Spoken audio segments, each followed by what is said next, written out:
ओम नमो भगवते वासुदेवाय नमः। नमस्कार दोस्तों, आपका हमारे यूट्यूब चैनल धार्मिक कथाएं और कहानियां में स्वागत है। आज एकादशी के दिन हम सुनेंगे कामदा एकादशी की पौराणिक व्रत कथा। जय श्री हरि विष्णु। दोस्तों, एकादशी माता कोई साधारण तिथि नहीं, वह धर्म की संजीव शक्ति है। जो भी मनुष्य श्रद्धा से इस दिन व्रत करता है, पापों से मुक्त होता है और उसे भोग भी मिलता है और मोक्ष भी। एकादशी केवल अन्य त्याग का व्रत नहीं, यह काम, क्रोध, लोभ जैसे आंतरिक दोषों के त्याग का पर्व है। और जो इस दिन भगवान विष्णु का स्मरण करता है, वह जीवन में कभी अकेला नहीं रहता। बहुत समय पहले की बात है, महाभारत काल में जब पांडव वनवास समाप्त कर चुके थे, तो युधिष्ठिर महाराज ने भगवान श्री कृष्ण से निवेदन किया, हे मधुसूदन, कृपया मुझे चैत्र मास के शुक्ल पक्ष की एकादशी का महत्व और उसकी व्रत कथा विस्तार से सुनाइए। भगवान श्री कृष्ण मुस्कुराए और बोली, हे धर्मराज, यह एकादशी कामदा एकादशी के नाम से प्रसिद्ध है। यह पापों को नष्ट करने वाली है, श्राप से मुक्ति दिलाने वाली और मनोकामना पूर्ण करने वाली एकादशी है। इसका व्रत करने से मनुष्य के सारे पाप भस्म हो जाते हैं। मैं तुम्हें इसके विषय में एक सत्य घटना सुनाता हूँ, तुम ध्यानपूर्वक सुनो। प्राचीन काल में भद्रवती नामक एक सुंदर और समृद्ध नगरी थी। वहाँ के राजा का नाम था पुंडरीक। राजा बहुत न्यायप्रिय था और उसकी नगरी में देवता, गंधर्व, किन्नर, यक्ष, अप्सराएं और मानव सभी शांति से रहते थे।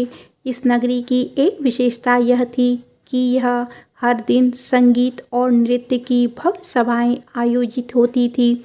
इसी नगरी में एक अत्यंत सुंदर गंधर्व रहता था, ललित, जो स्वर्ग में भी अपने संगीत के लिए प्रसिद्ध था। उसका स्वर इतना मधुर था कि जब वह गाता तो वृक्ष भी झूमने लगते थे और पशु पक्षी भी मंत्रमुग्ध हो जाते थे। उसकी पत्नी का नाम था ललिता। वह अप्सरा जैसी सुंदर, अत्यंत पतिव्रता और अपने पति से अटूट प्रेम करने वाली स्त्री थी। दोनों पति पत्नी का प्रेम अद्भुत था। वे एक दूसरे से पल भर भी दूर नहीं रह सकते थे।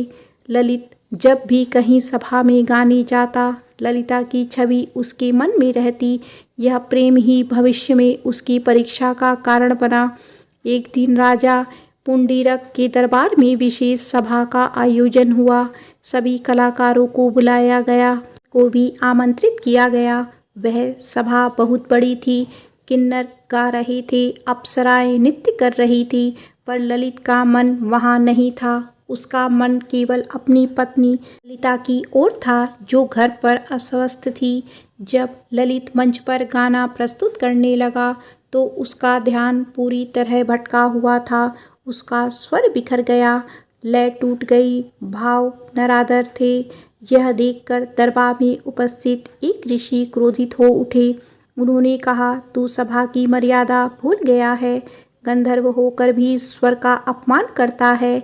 यह गर्व नहीं, पाप है। मैं तुझे श्राप देता हूँ कि तू अब राक्षस योनि में जन्म ले। और क्षण भर में ललित का सुंदर शरीर विकराल राक्षस के रूप में बदल गया। उसके लंबे नाखून, भयंकर दांत और विकराल आंखें देखकर पूरी सभा भयभीत हो गई। जब ललिता को यह समाचार मिला, वह सब कुछ छोड़ दौड़ी चली आई, लेकिन उसने राक्षस बने अपने पति को देखकर भी घृणा नहीं की। वह बोली, आप जैसे भी हो मेरे पति हैं, मैं आपका साथ कभी नहीं छोड़ूंगी। उसने ललित का हाथ थामा और दोनों नगर छोड़कर वन में रहने लगे। वन का जीवन कठिन था, भोजन नहीं, वस्त्र नहीं और राक्षस रूप में ललित को समाज भी नहीं अपनाता था। फिर भी ललिता हर दिन भगवान से प्रार्थना करती, व्रत करती, तपस्या करती और एक ही प्रार्थना करती थी, हे प्रभु, मेरे पति को उनके पूर्व रूप में लौटा दो। एक दिन वह एक पवित्र नदी के तट पर प्रार्थना कर रही थी। तभी वहाँ एक दिव्य तेजस्वी ब्राह्मण संत आए। उन्होंने ललिता को रोते हुए देखा और पूछा, हे सती, तुम इस भयानक राक्षस के साथ इस निर्जन वन में क्या कर रही हो? ललिता ने विनम्रता से कहा, हे ब्राह्मण देव, राक्षस मेरे पति हैं। पूर्व में गंधर्व थे, पर एक ऋषि के श्राप से राक्षस बन गए। मैं इन्हें फिर से पूर्व रूप में देखना चाहती हूँ। संत मुस्कुराए और बोले, पुत्री, तुम्हारी भक्ति महान है। सुनो, चैत्र शुक्ल पक्ष की एकादशी कामदा एकादशी कहलाती है।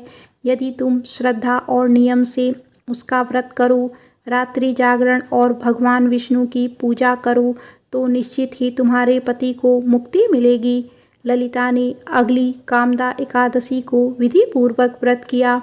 उसने दिन भर उपवास किया, रात्रि में जागकर भगवान विष्णु का स्मरण किया, दीप जलाया, भजन गाए और अश्रुपूरित नेत्रों से प्रार्थना करती रही, हे श्री हरि, मेरे प्रेम और भक्ति को स्वीकार करें, मुझे मेरे पति का स्वरूप लौटाइए।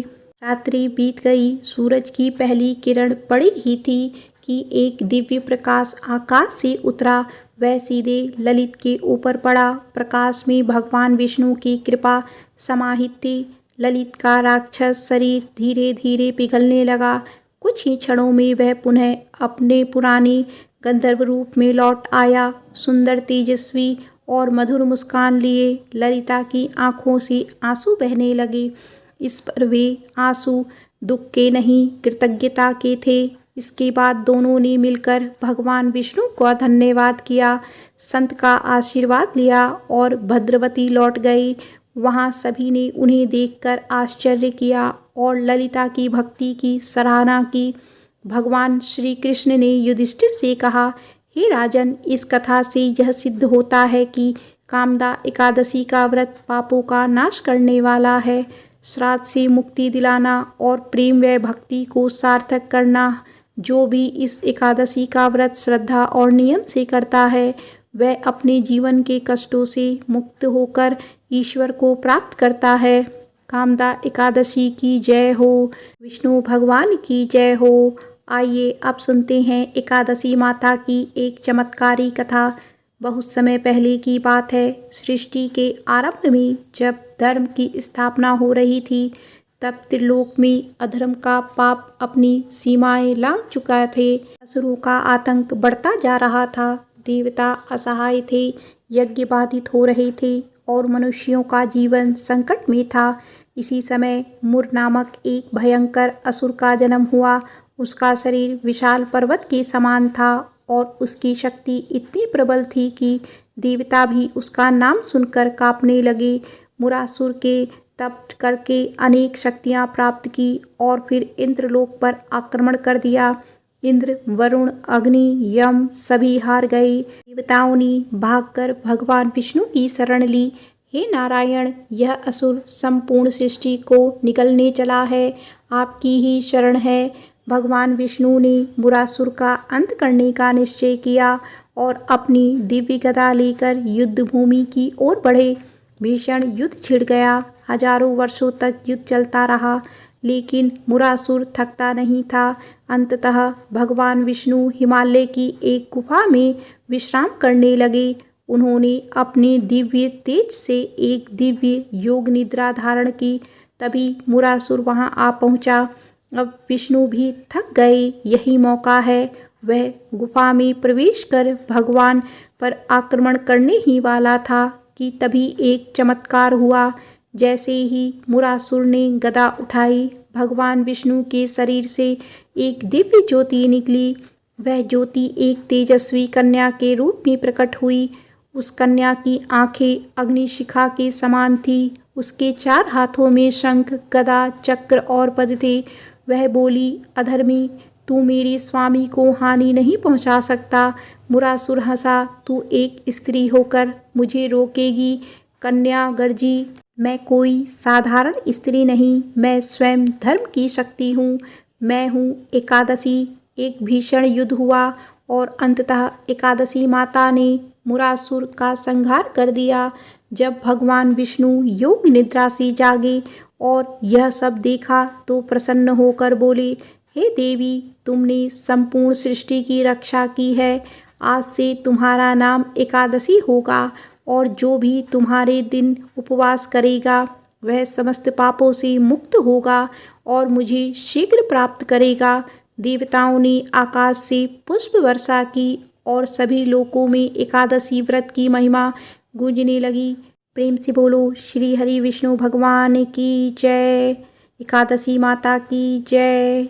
आइए अब सुनते हैं एकादशी माता की एक और कथा राजा धर्मसेन की है, जो अपने राज्य में अत्यंत धर्मात्मा और न्यायप्रिय थे, परंतु उनकी एकमात्र पुत्री रत्नावली अत्यधिक रुग्ण थी। उसका शरीर दुर्बल था और किसी भी वैद्य की औषधि उस पर असर नहीं करती थी। राजा दुखी थे। एक दिन एक संत उसके राज्य में आए। उन्होंने कहा, राजन, यह कन्या पूर्व जन्म के पापों का फल भोग रही है। इसी एकादशी व्रत करना चाहिए, केवल उसी से इसका उद्धार संभव है। राजा ने जैसे ही यह सुना, रत्नावली ने बाल्यावस्था से ही निर्जला एकादशी का व्रत किया। व्रत के दिन वह सारा दिन भगवान विष्णु का ध्यान करती रही, रात में जागरण किया और अगले दिन पारण कर भजन गाती रही। अगले ही दिन चमत्कार हुआ, उसकी देह तेजस्वी हो गई, उसकी सारी बीमारी दूर हो गई और वह दीप्तमान हो उठी।